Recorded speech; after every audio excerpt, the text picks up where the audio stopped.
What's my opinion on performance of the stock market moving forward in future years? And kind of what's my thoughts about that, right? So my thought is, and I've shared this, if you watch all my videos, you've heard this thought maybe a few times now. I believe it's going to be a stock picker's market for the next several years. These risks that are out there are not going to magically go away, right? China, Taiwan, what happens there? Obviously, Russia, Ukraine, what happens there, right? Those are two major risks that we don't know how that's going to work out. Countries haven't been getting along as well, just to be quite frank, on the economic front. How does all that work out, right? We've definitely seen over the past, I would say, 5 to 7 years, maybe the U.S. move a little more internally, right? How does that affect things, right? And obviously, we had a lot of dramatic things happen. Plus, you had this, what does the Fed want to do moving forward? Are they looking to cut rates? You had a lot of dynamics that are going to, in my opinion, cause gains in the overall indexes maybe to be a little capped over the next few years. And so that's why I believe it's going to continue to be a stock picker's market.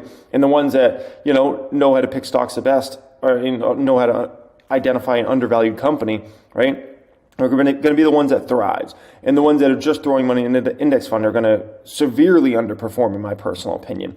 And so that's my thoughts about that. And I don't see that changing. Yeah, tough thing, I think, for a lot of the bears, right, is think about it from this context, right?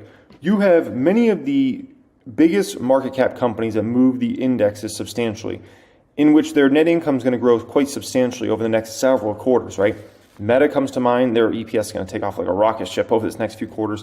Amazon, same exact situation. Nvidia, same exact situation. Those are three of the biggest market cap companies in the entire stock market.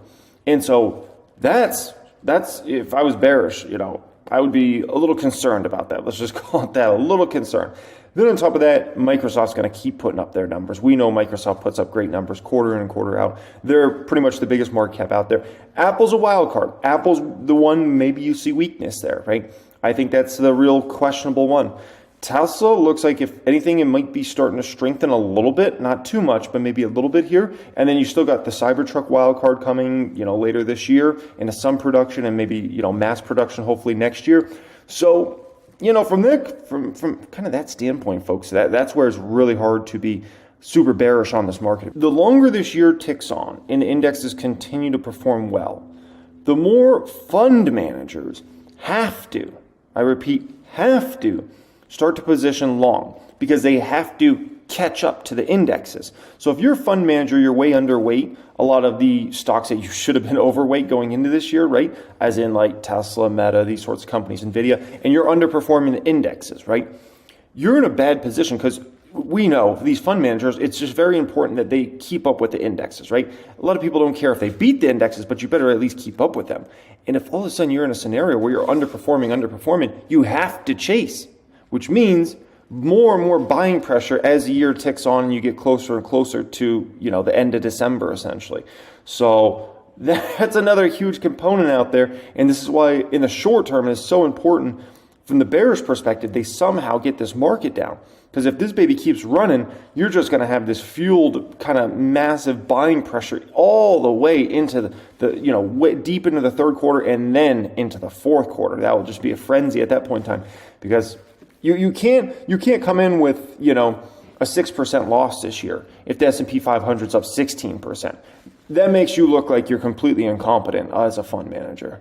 How does consumer tech get big? This is a very important question.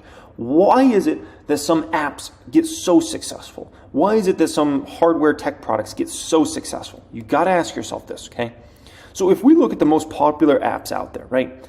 TikTok, Instagram, Facebook, WhatsApp, CapCut, Snapchat.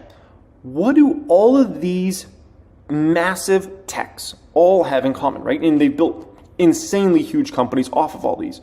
They all have one thing in common, okay? That thing is young people. Here's the thing if you want to become very successful in consumer tech, okay? Here's what you need to do. You need to attract young people that use the technology, right? As a bunch of young people jump onto that tech, it attracts more and more developers, right? Because now they can make money off of all those people using that.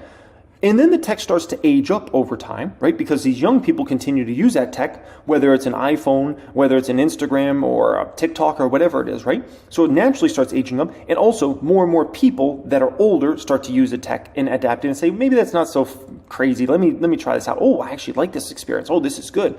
And you start to age up more and more year after year after year, right? And as the tech starts to age up, meaning gets more and more older folks, people in their 30s, 40s, 50s, 60s, you attract more and more developers because now you're reaching mass scale, okay? Now here's how lost Apple is now at this point in time. They just launched a product, right, that is going to be roughly $3,800 after tax. Almost $4,000 after tax, okay? One, kids can't afford this product. No kid can afford this product, okay, unless they're super loaded parents. Their parents can't afford this product. So the kids can't buy this product, even if they wanted it, because they can't afford it. Their parents can't buy them this product because they can't afford it because it's nearly $4,000. And so let me ask you this, okay? Without critical mass, why would developers want to develop in any sort of substantial way and put a ton of resources behind this other than the initial go because it's Apple's doing something, right? It doesn't make any sense. Because who's going to even be able to afford this thing? Who's going to be able to buy it? And do you think the parents are going to go out there and spend $4,000 on this thing? The people with money? Really? They're trying to, it's the most simple concept. And Apple just completely forgot the most simple concept that made them successful. It's such a shocking mistake on their part. It's hard for me to even my brain to comprehend how big of a mistake this is. And no one is talking about this other than me right now. And I can tell you, as this video gets out there, there's going to be a whole lot more people talking about this. They're going to let Meta win this thing. Meta launched their Meta Quest 3, which is coming out this fall. That's going to be $500, okay? Guess what? Kids can afford that. Their parents can afford that. And guess what? As all those kids come on and their parents can buy them, guess what? More and more developers are going to come on. More and more developers that come on because more people are using it, right? Which don't be surprised if, the Meta Quest sells 10 million units, if not tens of millions of units. Guess what? More and more developers are come on. It's going to age up more and more, which is going to bring on even more developers over the coming years.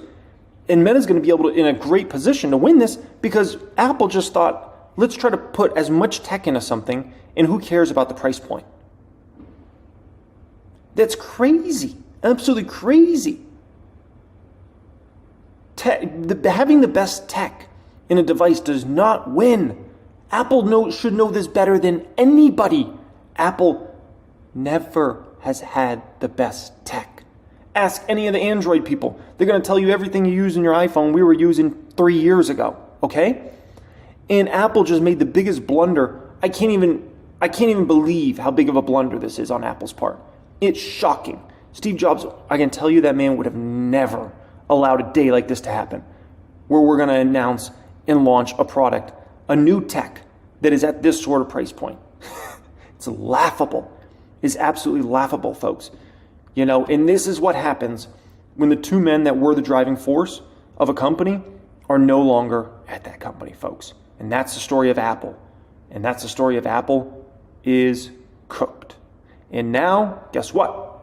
Now that we've seen where Apple's at, it will die a very long death. It's going to be decades, okay? It's not happening tomorrow. iPhone's still relevant. iPad's still relevant. Mac's still relevant. But you can tell, based upon everything that's going on internally, it's slowly starting to rot from the core, and it's just going to get worse.